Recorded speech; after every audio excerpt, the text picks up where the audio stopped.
What's up, loves? My name is Adjeri and welcome to my channel. If you're new to my channel, then welcome. If you've been here already, then hey girl, hey, welcome back. Thank you guys so much for tuning in. So before we actually dive into what we're going to be talking about today, I just want to apologize to you guys if you hear like sirens or cars driving by. My bad. We live on a really busy street and today has just been awful. Like sirens, cars. It's annoying. It's so annoying. So I apologize in advance. But anyway, so today we're doing something a little bit different on my channel. We are putting our wigs aside and we're going to be having a little discussion on babies. My husband and I are actually expecting our first little one. So we are, of course, overjoyed. We're so happy. And I will be perfectly honest with you guys. Ever since I found out I was pregnant, it's like the wigs have taken the back seat, y'all. I'm gonna just be real. I don't know. Maybe I'll do a wig video soon. Maybe I won't. Maybe I'll talk about babies for the next like 3 years. Who knows? But today we're gonna be talking about kind of like my little journey to conceiving.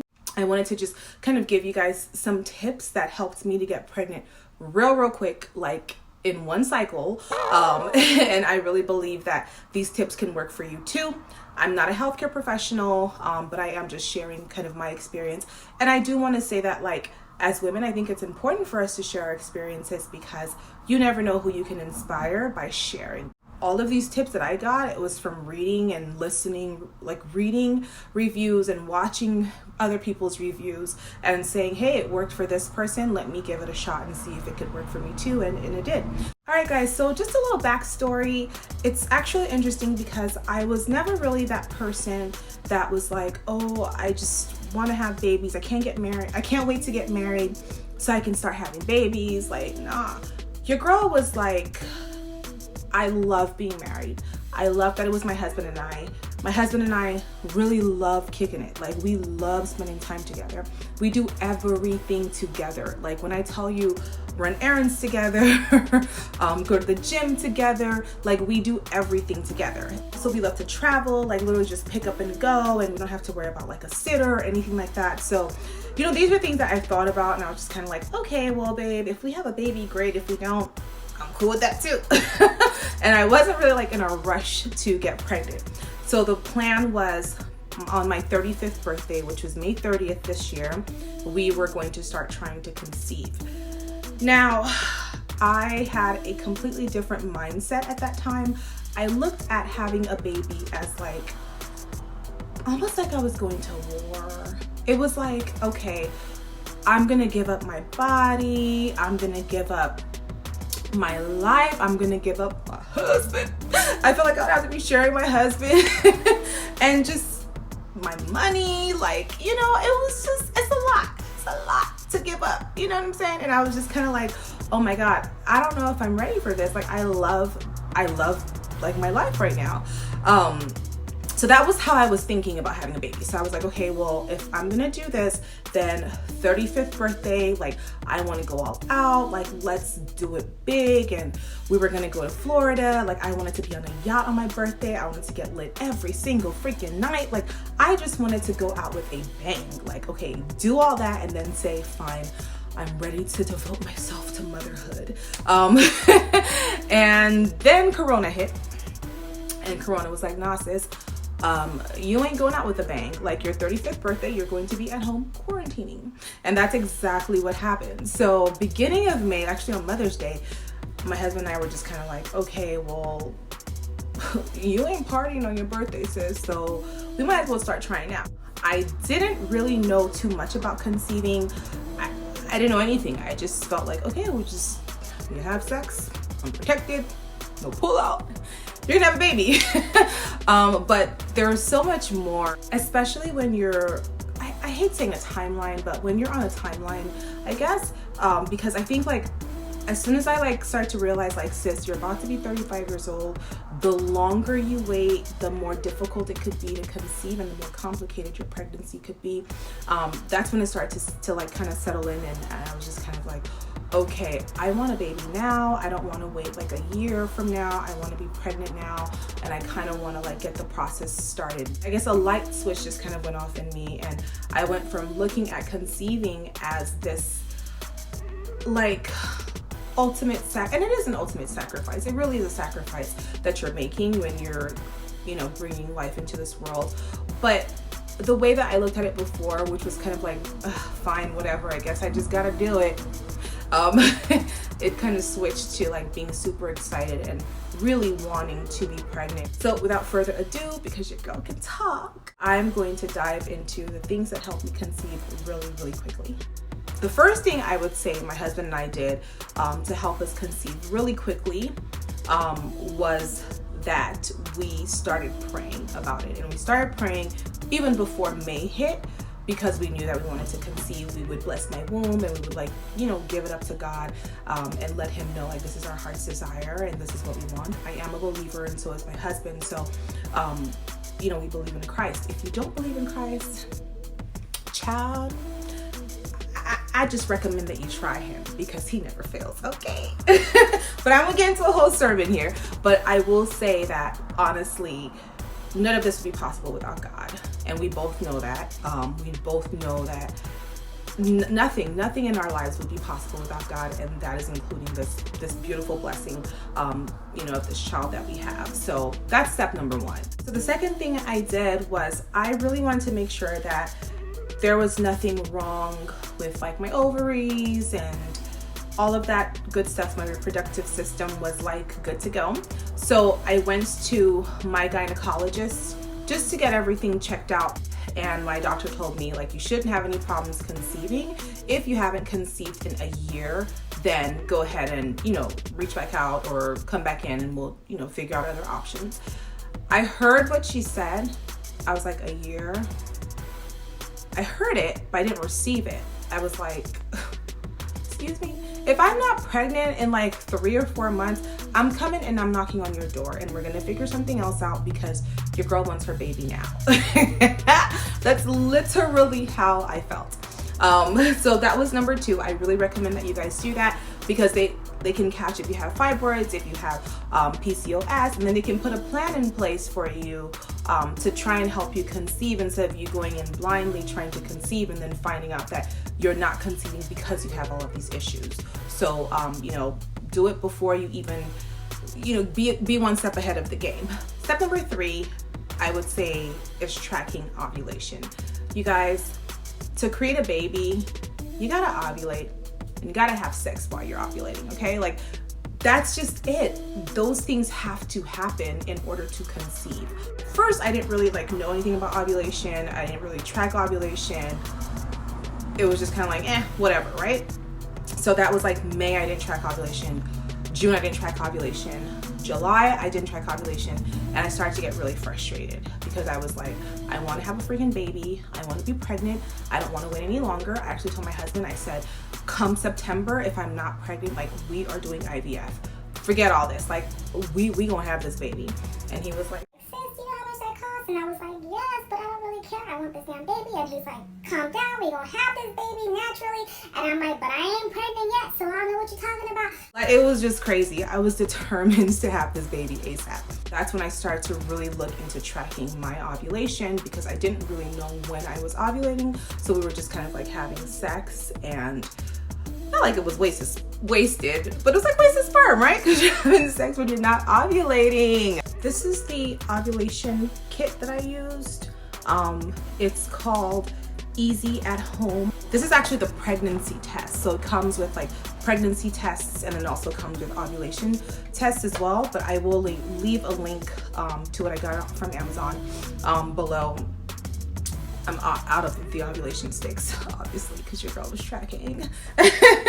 What I love about this pre-mom stuff is that it's super easy to use. I was using a different, like the clear, I think it's Clear Blue Easy. It was like a digital one before. Puts like a smiley face when you're ovulating. Not a smiley face when you're, like a blank face when you're not ovulating.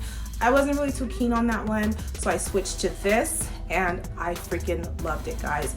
It was so easy. You pee on the stick. It's like taking a pregnancy test. You pee on the stick, And when you are ovulating, you're going to get two super dark lines. I'm actually going to insert my ovulation tracker, because this thing comes with like an app that you can download. So here is my ovulation tracker, and basically what I would do is I would just pee on the little stick, I would take a picture of it, and it would directly upload into the app. It then basically lets me know how much luteinizing hormone, also known as the LH surge, that my body is producing. Now, the luteinizing hormone is a hormone your body produces about 24 to 36 hours before you ovulate. So once you see this surge, you know that you are basically in your most fertile times and your fertile window has opened up and that you're getting ready to ovulate. So if you're trying to conceive, you would want to have intercourse as many times as possible during this fertile period to increase your chances of having a child. So if you look at my tracker, I started surging on cycle day number 15. I also surged on cycle day number 16. So I surged for 2 days and I hit my peak like midday cycle day number 16. So I was testing my ovulation like multiple times a day too.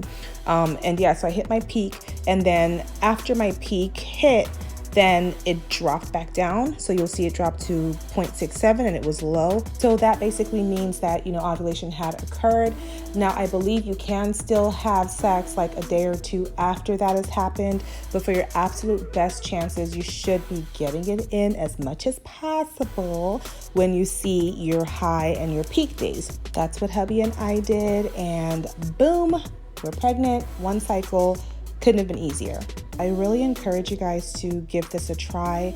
Check out the reviews on Amazon. Like, you guys will be blown away. There are women who have been trying to conceive for years, okay? They have PCOS and they've tried everything, medications from doctors, nothing has worked. And they tried this ovulation kit, and within 1 cycle, they got pregnant. So it works, y'all. Give it a try. And tip number 4, guys, I drank this tea, Fertility Tea, and you can actually get this from Amazon. I honestly loved this tea.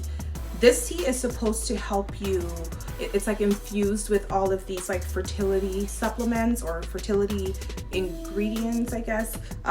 So it has like organic peppermint, red raspberry, stinging nettle leaf, I don't know what that is, organic stevia, organic passion fruit, organic lady's mantle leaf. Also don't know what that is, but it works, guys. So these things are supposed to help you be more fertile and help you ovulate. So I believe it worked because, you know, from drinking this tea, I was able to get pregnant in just 1 cycle. And the flavor that I purchased was the sweet mint tea, and it was very delicious. I would drink it once a day. I think you were supposed to do it twice a day. Yeah, drink 1 cup 1 to 3 times per day. I did it once a day. And I did it like right when as soon as I got off of my period, my last period, I started drinking it up until I ovulated. And it doesn't taste bad at all. You know, drink it once a day. I usually drink it in the evening before I go to bed, and that was that. So I do believe that this helped a lot. Also, read the reviews on Amazon, guys. Lots of positive reviews. There's also a male fertility tea, guys. We haven't tried it. My husband didn't drink it, so I can't speak to that, but there is a male fertility tea if you guys are interested. The female works, so I'm pretty certain the male one will too. So tip number 5, guys, I was also checking my basal body temperature. So your basal body temperature is your body's temperature when it is fully at rest. You will notice a slight increase in your body's temperature when ovulation has occurred. So typically what I would do is I would check this first thing in the morning. I had my thermometer right on my nightstand. Before I even get out of the bed, I would check my temperature so that I can capture my body's temperature when it is fully at rest. What I noticed was that it did coincide with the ovulation stick. So, you know, I had a change in my temperature, my body temperature, when I was ovulating. So I was like, oh wow, this is great. Like, it legit does work.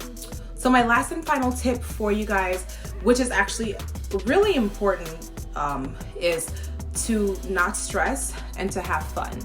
there are studies that have shown that stress can lead to you not ovulating and not being able to conceive. When I conceived, I wasn't working. I had a job that was super stressful. The month that I conceived, I had stopped working. Like, it's crazy, guys. Like, literally 2 weeks after I stopped working, I ovulated and we got pregnant. You know, so I really do believe that stress plays a big role in hindering you from conceiving. I'm actually going to put some links below to some different articles that kind of support this theory about trying not to stress while you're trying to conceive. Now, with that being said, I'm not saying that in order for you to conceive, you need to quit your job. And, you know, that's not what I'm saying at all. My situation just happened that way, but you don't have to like not be working. There are lots of women that get pregnant while they're working and holding down really stressful jobs, so you don't have to not be working. What I am saying is that if you are working, you need to try to de-stress, you know, whether it's exercising, meditation, yoga, whatever you need to do. Like, you need to make sure that you're not super stressed. And also, on that note, you want to make this process fun, right? Because you're making a baby, and you know, you really want to get pregnant, so you could be a little tense, and you know, it's like clockwork almost. I didn't want any of that with my husband and I still wanted it to be fun. I still wanted it to be like sexy and romantic, and not just like, well, it says I'm ovulating, we gotta have sex like right now. Like, no, you know. So it still looked really cute when we were getting freaky, like had cute, you know, just, you know what to do. Y'all married, y'all know what to do. There are also studies that show that for the women, if you are relaxed and you're able to, you know, release, that helps you with conceiving as well. So it's very important that you are in a relaxed state to be able to receive all of that good sperm, okay? Oh God. So that is it for this video. Thank you so much for tuning in and for watching. If you are currently trying to conceive, you know, I just want to encourage you, don't give up. Do your research, you know, find out what's worked for other people, and don't be afraid to try different things. Talk to your doctor if you're not comfortable, or, you know, whatever, before you try something. Please make sure you talk to your doctor. Make sure that you're sure before you try, you know, a product or something that worked for someone else. But I definitely want to encourage you not to give up, you guys. And I want to harp on tip number 1, which was giving this whole procedure up to God. I remember, like, you know, my mom, when my husband and I first got married, of course, typical Naija woman, she was like, when are you going to give me grandchildren? What's going on? Your biological clock is ticking, no? You guys need to start making babies. I'm waiting for my grandchild. Oh my goodness. And I remember I used to tell my mom, I used to say, Mommy, when I am ready to have a child, the same God that blessed me with my husband will bless my womb and will bless us with a child. And I truly believe that. I spoke that into existence. So I really encourage you, you know, to give your concerns to God. I mean, that happened with me as well with trying to find a husband. I 150% gave it to God and trusted in him and believed in him. So I'm not gonna keep talking, y'all, because I can go on and on, honestly, when I talk about how good God has been to me and to my family, but that'll be a whole nother video. Anyways, guys, again, thank you so much for tuning in. Thank you for watching. If you guys have different tips that you've used that have worked for you when trying to conceive, or if you've tried some of these products that I talked about, please make sure that you comment below, and I will catch you on my next video. Bye, guys. Don't want to just come in. Come in. I did. Also a male. Oh my gosh. That is so rude. Don't they know I'm trying to record?